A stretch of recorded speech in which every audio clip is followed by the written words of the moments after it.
We found ourselves in the heart of Antarctica. All around, endless fields of ice, blindingly white and silent. The wind howled across the frozen plains, and our ship stood still, trapped as if caught in the hands of a giant. The air was so cold, it sliced through every breath like glass. Mountains of ice loomed in the distance, motionless, ancient. The sun offered no warmth, only a pale reminder that somewhere, far beyond this frozen world, life still existed. Our ship, Endurance, had fought bravely against the pack ice, but now she was frozen solid. The creaking of her timbers echoed through the stillness, like the sound of a living creature struggling to breathe. We were alone, 28 men in one ship, surrounded by an ocean of ice. But this is not where our story begins. How did we end up here, on the edge of the world?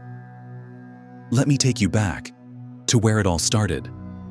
Before we start this journey, subscribe to the channel so you don't miss more exciting, fascinating, and unbelievable expeditions.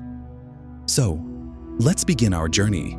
I remember that day as vividly as if it were yesterday, August 8th, 1914. The harbor at Plymouth buzzed with voices, footsteps, and the smell of salt and coal. The sun glimmered on the calm water, and our ship, Endurance, stood tall and proud, ready to set sail into the unknown. Her black hull gleamed in the morning light, the Union Jack flapping sharply in the wind. Sir Ernest Shackleton, calm and precise, stood on the bridge. He didn't speak much, but when he did, everyone listened. There was something in his presence, a quiet authority, a sense that this man could lead us through anything. And we believed him. The crew, 27 men in all, sailors, engineers, a doctor, a photographer, a carpenter. Each of us different, yet united by a single purpose, to reach the last uncharted place on Earth. The air smelled of tar and rope and the sea. Men shouted to one another, securing lines, hauling supplies. The sled dogs barked restlessly, their excitement filling the air. They didn't know where we were going. Perhaps none of us truly did. When the whistle finally blew and the moorings were released, a cheer rose from the crowd on the dock. People waved their hats and shouted our names. And as the land slowly faded behind the fog, I felt something stir inside me. Fear, perhaps, but also an overwhelming sense of destiny. The first days at sea were peaceful. The wind carried the scent of adventure. The ocean was alive, restless, but kind. We worked, ate, laughed. Shackleton walked the deck, noting details in his logbook, occasionally offering a quiet word or a nod. His confidence steadied us. Each evening, as the sun dipped below the horizon, we gathered on deck to watch the sky turn crimson over the Atlantic. Someone played the harmonica. The dogs lay curled at our feet. The world still felt familiar, safe. None of us yet knew how cruel the sea could be. I wrote in my journal that night, "We have set out. May God bless our voyage." We sailed toward the end of the world. Weeks passed. Endurance pushed steadily south, and the ocean grew colder with every sunrise. The air had a sharpness to it now, clean, dry, carrying the faint scent of ice. Our last stop before the White Continent was South Georgia, a lonely island of rock and snow, home to Norwegian whaling stations. We dropped anchor there to take on coal and supplies. The men on shore looked at us as if we were mad. One old whaler shook his head when he heard where we were bound. "The ice never lets go," he warned. "Not even in summer." Shackleton smiled. "Then we shall teach it how." In early December, we left the island behind and headed into the Weddell Sea, a place of reputation and fear. The weather turned wild. The skies shifted from sunlight to storm within hours. Waves slammed against the hull, and the ship groaned under their weight. Soon, the first ice appeared, scattered floes drifting past like ghosts. Then came the larger fields, stretching farther each day until they merged into a frozen horizon. We learned to read the ice, young, gray, and soft, or old, blue, and hard as granite. The sound of it scraping against the hull became our constant companion. At night, when the weather allowed, we gathered in the mess cabin. The air smelled of smoke and wet wool. Someone read aloud from a book. Another carved a small piece of wood into a figure. Shackleton often joined us, his calm voice filling the room as he spoke of courage and perseverance. His belief in success made it impossible not to believe with him. Then, one morning, the fog lifted, and we saw it. An endless, white plain of solid ice ahead. No breaks, no open water, just frozen ocean stretching to the horizon. "The way's blocked," the navigator muttered. Shackleton narrowed his eyes, silent for a moment. Then he said quietly, "No sea is ever truly closed." And with that, endurance pressed on. By the end of January 1915, the Weddell Sea was no longer a sea. What stretched before us was a solid white plain, motionless, endless, alive. The wind had died down, leaving behind a strange, heavy silence. Only the deep cracking of the ice reminded us that the world around was still moving. Endurance had stopped. We tried everything, running the engines, using the winches. But the ice held us fast. Shackleton finally gave the order to shut down the boilers. The engines fell silent, and with them, so did our last sense of control. Days passed.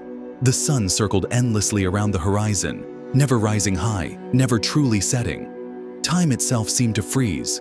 We repaired ropes, cleaned the decks, looked after the dogs. Hurley, our photographer, captured everything through his camera lens. The ice, the ship, our faces that had begun to harden from the cold. But behind every man's eyes lingered the same unspoken thought. How long can we stay like this? The ice lived its own life. It cracked and groaned and shifted beneath us. Some nights it sounded like distant gunfire, followed by deep rumbling echoes, as if the earth itself were breathing. Each time the ship shuddered, we felt it in our bones. The ice was no longer our path. It was our prison. Shackleton kept his composure.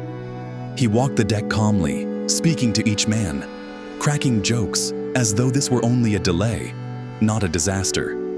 But even he could not disguise the flicker of concern in his eyes when another sharp crack ran along the hull. By early February, we understood the truth. We were no longer afloat. The Endurance had become part of the ice itself. Each day the pressure grew, lifting the ship, twisting her timbers until her sides groaned in pain. "She's alive," one of the sailors whispered. And in a way, she was. At night, the aurora danced above, streaks of green and violet rippling across the frozen sky. It was so beautiful that, for a moment, fear melted away. Shackleton called us together. "We'll stay here until the ice releases us," he said. "The ship is our home. Take care of her, and she'll take care of you." And so we built a life on the ice. We set up kennels for the dogs, stretched extra canvas over the decks, organized watches. Mornings began with hot tea, evenings with song. Somehow, men adapt, even to a world of ice and silence. But when the hull groaned again in the night, deep and low like a dying breath, each of us knew the worst was yet to come. Weeks turned into months. We had hoped spring, the southern spring, would bring relief. But instead, it brought more pressure, louder cracks, deeper fear. The ice was moving again. It pushed and squeezed, grinding against the hull until the ship moaned as if in agony. Then, on October 17th, 1915, came the sound we dreaded most. A sharp, splintering crack. The ship lurched violently. Someone shouted, "The hull's giving way." Water began to rush in. We manned the pumps, but it was useless. The ice had her in its grip, and it wasn't letting go. Shackleton stood calmly in the chaos, his breath visible in the frozen air. "Go, get the stores, the boats, the gear," he ordered. "We're leaving the ship." The words hit us like a hammer. The Endurance had been our home, our shelter, our hope. To abandon her was to admit that nature had won. But there was no time for despair, only action. We hauled boxes, tents, sleds, and food out onto the ice. The dogs barked wildly, sensing the panic. Within days, the Endurance was gone. She slipped slowly beneath the surface, swallowed by the very sea that had carried her so far. We stood in silence, watching the last mast vanish into the white. No one spoke. The wind howled through the emptiness where our ship had been. Shackleton broke the silence. "We're going home," he said firmly. "All of us." It wasn't a request, it was a promise. And somehow, in that frozen wasteland, we believed him. We set up camp on the drifting ice and called it Ocean Camp. 3 small boats, a handful of tents, a few tons of supplies. That was all we had left. Around us stretched an endless plain of snow and silence. To survive, we worked without rest. We built walls of ice to block the wind, lit fires with seal fat, repaired our clothing with bits of canvas and wire. The dogs became our companions and our warmth at night. The cold was merciless. At night, the temperature dropped below -40. The sound of cracking ice echoed endlessly, a haunting rhythm that replaced the sound of waves. The world had gone still, terrifyingly still. We drifted with the ice, powerless to change our direction. Days and nights blended into one long twilight. The sun rose and fell like a ghost, indifferent to our struggle. I wrote in my diary, "We are no longer an expedition. We are what's left of a ship, lost among the endless white." But even then, we held on to one thing: faith in Shackleton. His eyes still burned with purpose. He smiled when no one else could, and that smile was enough to keep us alive. We didn't know where the ice would take us, or whether we'd ever see land again. But one thought guided every man in that frozen camp: survive, whatever it takes. After the Endurance sank, time lost its meaning. Days no longer had beginnings or ends, only cold, wind, and the endless groaning of the ice. We lived on a vast floe, drifting slowly across the ocean, carried wherever the current chose. We were no longer explorers. We were passengers on a frozen raft. At first, life in the camp seemed organized. We set watches, rationed the food, and built a small galley under a canvas tent. Each day followed the same rhythm: melting snow for water, cooking seal stew, patching clothes. It looked like order, but deep down we all knew it was a fragile illusion, something to keep our minds from breaking. At night, the ice spoke. Cracks echoed beneath the tents like thunder. We would wake in silence, waiting to hear if the floe was splitting under us. A few times it did, and we had to scramble with our gear to another patch of ice before it was too late. Each time we survived, but we slept lighter afterward. Morale hung by a thread, and that thread was Shackleton. He walked among us daily, speaking to every man, joking, keeping spirits up. When someone grew quiet and withdrawn, Shackleton would sit beside him, pour a tin mug of hot drink, and talk until the man began to smile again. His calm was contagious. While he was with us, fear retreated to the background. Oh, but even he had his moments. I sometimes caught him staring at the horizon, where ice met sky, still, endless, merciless. He never let it show, but we knew he felt the same weight we did. As weeks passed, tempers flared. Men argued over trifles: a lost match, a spilled ration, a wet sleeping bag. Then silence would follow, heavy and ashamed.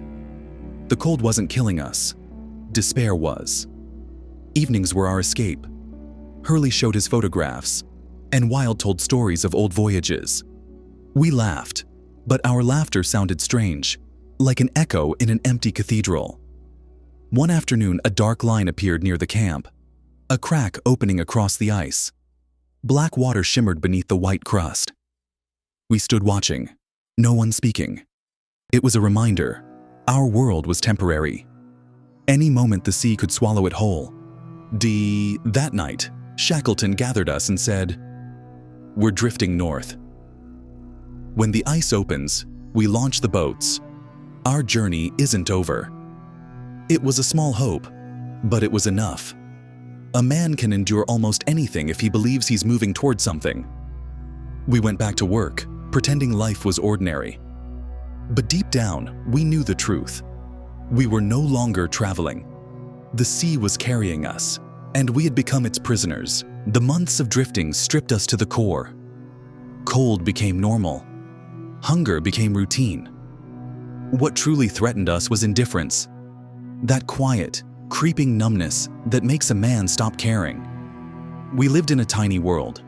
A few tents, a fire fueled by seal fat, and the endless white. Every man knew the other's habits, voices, and moods by heart. There were no secrets left, nowhere to hide from one another, or from ourselves. Some began talking to themselves. Others sat for hours, staring into the ice as if searching for answers. One young sailor from Liverpool confessed that he dreamed of green fields and the noise of city streets. And each morning, he woke to silence, the same blinding white silence. Shackleton understood that our real battle was not against nature, but against despair. He kept us busy, always.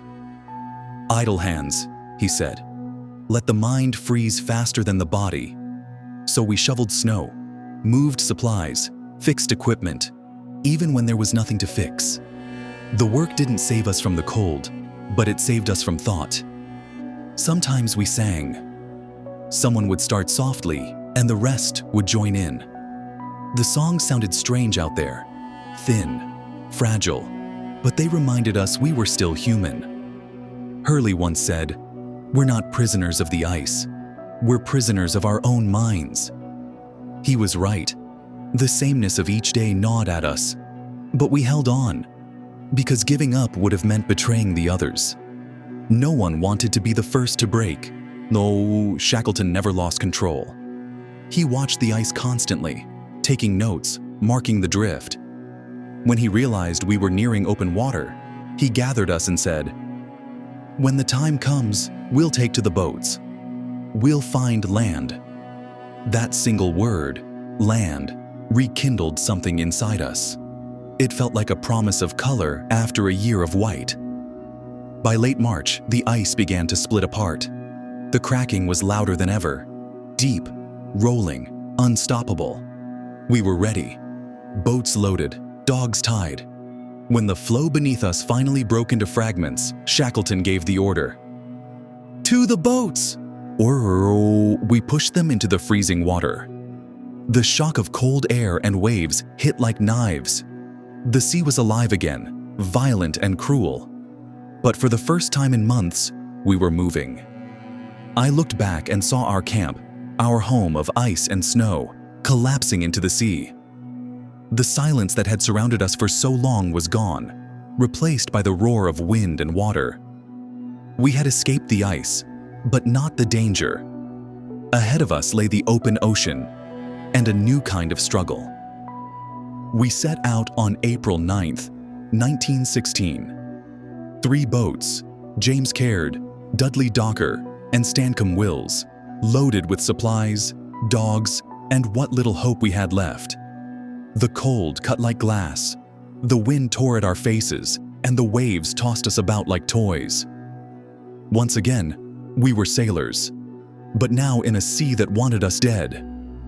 After months trapped in ice, our bodies had forgotten how to move. Each pull of the oar burned through our arms. Salt water crashed over the sides, freezing instantly on our clothes. Every breath felt like inhaling knives. We rowed, bailed, shivered, then rowed again. Life shrank to 2 purposes: move and stay alive. Around us, the ice broke and shifted like living creatures. We threaded between drifting floes, terrified of being crushed. At night, the world disappeared. Only wind, darkness, and the crashing of waves. The ocean was alive and angry. We headed north, hoping to find a land before the cold or hunger found us. Days blurred together, rowing, drying gear, scraping frost from our faces, waiting for morning. The sun appeared only briefly, pale, distant, more a memory than warmth. Shackleton remained unshakable. He moved between boats, shouting encouragement, keeping order. When his voice carried over the wind, it steadied us. He was our compass, our balance amid the chaos. Food ran low. We ate hard biscuits, scraps of fat, and a few spoonfuls of hot water. The salt cracked our lips until they bled. Fingers lost feeling. Still, no one stopped rowing. Nights were the worst. We tied the boats together to keep from drifting apart in the dark. The cold was a living thing, creeping into bone and thought. Sleep came only in snatches, a few minutes before the Programa Chat GPT skazala. Next wave or gust tore us awake. Then, one morning, the wind eased. Through the mist, we saw shapes. Black cliffs rising from the fog. Land. Elephant Island. Anul. At first, no one dared believe it. After more than a year of drifting, imprisonment, and despair, solid ground. Men wept, laughed, shouted. Shackleton's voice broke through it all. Pull together, boys. That's land. We landed on April 15th, 1916. Exhausted, soaked, half frozen, but alive. When my boots touched the stones, I could feel the earth's firmness through the soles. I dropped to my knees, not to pray, just to feel something solid beneath me again. Behind us, the sea roared, still hungry. It had not finished with us yet. At first, Elephant Island felt like paradise. We picked up handfuls of soil, smelled the damp air, and touched the rocks as if to make sure they were real. But the joy didn't last. The island was cruel, barren, windswept, a place untouched by mercy. The wind screamed through the rocks, snow blew sideways, the sea crashed endlessly at our backs. We found a narrow strip of beach and built camp there. Boats flipped over for shelter, sails stretched for walls. It was cramped, wet, and bitterly cold, but it was home. We burned seal blubber for warmth, the thick smoke hanging low in the freezing air. The smell clung to everything, our clothes, our skin, our dreams. But it kept us alive. Then came the realization, no one was coming for us. The world was at war. We were forgotten, stranded on the edge of the map. Shackleton said nothing for a long time. Then he looked at us and said quietly, "We'll bring help ourselves, and we'll bring it back here." He decided to sail for South Georgia, 800 miles of open ocean. The strongest of the boats, the James Caird, would make the journey. Shackleton chose 5 men to go with him. The rest of us would wait. We helped prepare the boat, patched sails, sealed cracks, packed food and water. No one spoke much. We all knew the truth. Their chances were almost none. But it was our only hope. Oh, when they left, the wind was screaming, waves breaking over the shore. We stood there, small figures on a black beach, watching the little boat vanish into mist. No one said goodbye. Then the waiting began, the hardest part of all. 22 of us left behind, huddled under our makeshift shelter, listening to the wind and wondering if Shackleton was still alive. Days blurred into weeks. The cold never left. The smoke from our blubber fires stung our eyes and throats. Some nights the wind grew so fierce it tore pieces of canvas from above our heads. When hunting was possible, we caught penguins and seals. When it wasn't, we sat shoulder to shoulder in the dark, reading old notes, whispering memories of home. I wrote in my diary, "We escaped the sea, but not the loneliness." Yet even in his absence, Shackleton's presence filled the camp. Every man believed he would come back. Somehow, that faith kept us breathing. Weeks passed. The sea froze and thawed. Each morning began the same: wind, hunger, waiting. And somewhere deep inside, Hope refused to die.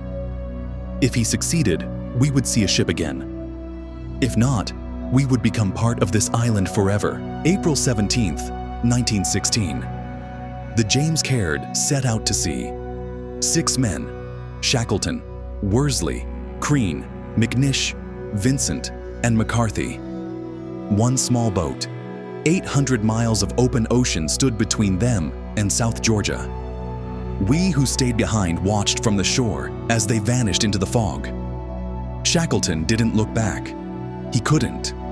To look back would have meant to hesitate, and he could never afford that. The Caird was barely 23 feet long. There was no room to stand, no dry space left on board. Waves crashed over the sides. Ropes froze stiff. The hull groaned under the weight of the sea. Beneath their boots, a few planks and fathoms of black water. Above, an endless storm. At first, the wind carried them eastward. Then came the gales. The ocean rose into mountains. Worsley never left the compass. Shackleton never left the tiller. The sea hammered the boat until their bodies were bruised and their faces cut raw by spray. Nights were the worst. They bailed constantly, hands bleeding and numb. Sleep came in seconds, stolen between crashes of water. By morning, their beards were coated in ice. Their clothes were armor of frozen salt. 10 days passed. Their hands were blistered, lips split, and eyes red from the salt. They melted ice for water and drank it warm with fat. The sea never stopped moving. It simply changed color.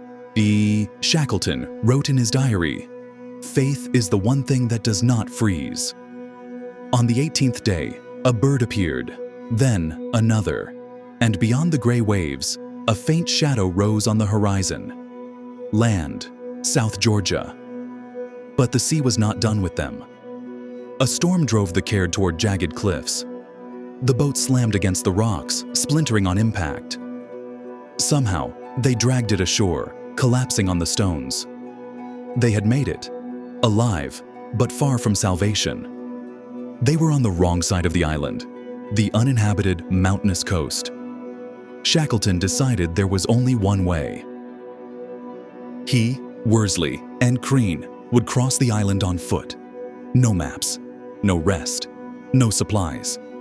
36 hours through glaciers, ridges, and blinding snow. When they could go no farther, they heard it. A bell. Ahead lay the whaling station of Stromness. Men came running, then stopped, staring at the 3 ghosts before them. Torn clothes, frost-blackened faces, eyes burning with exhaustion.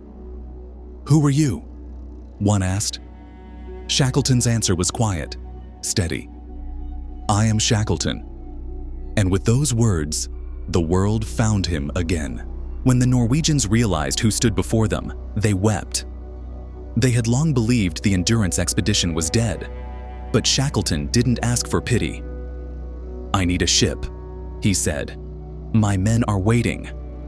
He rested for barely a day before organizing a rescue. 3 attempts failed. The ice turned back every vessel, but he refused to give up. On August 30th, 1916, the Chilean steamer Yelcho pushed through the pack once more. Shackleton stood at the bow, binoculars in hand, scanning the white horizon. Then, movement. "There!" he shouted. On the shore of Elephant Island, tiny figures waved frantically. Men ran from their shelters, shouting, arms raised. All 22 of them, alive. When the boat reached the beach, no one spoke. They simply stared at one another, unable to believe it was over. "How many lost?" Shackleton asked. "None, sir," Wild answered. Those 2 words were the sweetest he would ever hear. They worked in silence, loading supplies, as if fearing the sea might change its mind. As Yelcho pulled away, snow swirled in the wind, and the island faded into white. No one looked back. Though, after days at sea, they reached Punta Arenas. Green hills, the smell of earth and grass, sunlight that actually warmed the skin. We were alive again. Shackleton stood apart, watching the water. Someone asked if he was happy. He answered quietly, "Happy? Yes. But we did not conquer the Antarctic. It conquered us." Later, he rejoined his men. There were no speeches, no medals, only handshakes, embraces, and the laughter of those who had faced death together and returned. We were not the same men who had left England. After the silence of the ice, the world felt too loud. We had forgotten what it meant to sleep in warmth or to fear the rain. We had learned simply to live, and that was enough. The endurance was gone, swallowed by the ice, but her spirit remained. We had lost the ship, not the crew. And perhaps that was the real victory, not over nature, but over ourselves. In his journal, Shackleton wrote one final line: "When all is lost, faith and one another remain." And that is enough.